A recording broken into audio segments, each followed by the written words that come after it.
महात्मा गौतम बुद्ध को बौद्ध धर्म का संस्थापक कहा जाता है।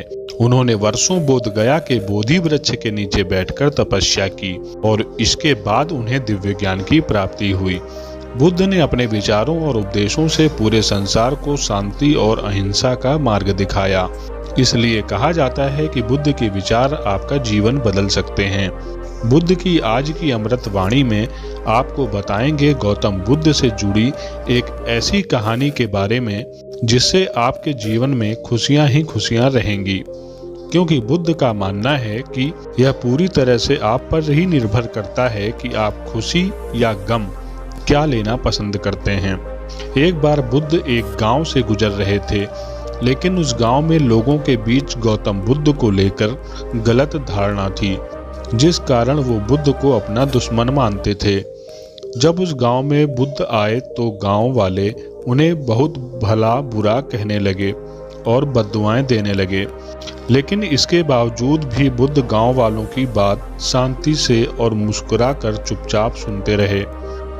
गांव वालों ने देखा कि उनकी बातों का बुद्ध पर कोई असर नहीं हो रहा है और वे विनम्रता से उनकी बातें सुन रहे हैं।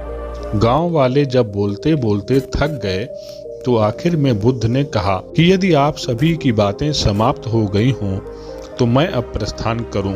बुद्ध की बात सुनकर गांव वाले हैरान रह गए, लेकिन उस भीड़ में एक व्यक्ति ने बुद्ध से कहा, हमने तुम्हारी कोई प्रसन्नता नहीं की है, हम तुम्हें बद्दुआएं दे रहे हैं, क्या तुम्हें इससे कोई फर्क नहीं पड़ता? बुद्ध मुस्कुराते हुए बोले, जाओ, मैं आपकी गालियां या बद्दुआओं को लेता ही नहीं। आपके द्वारा दी गई गालियों से भला मेरा क्या होगा?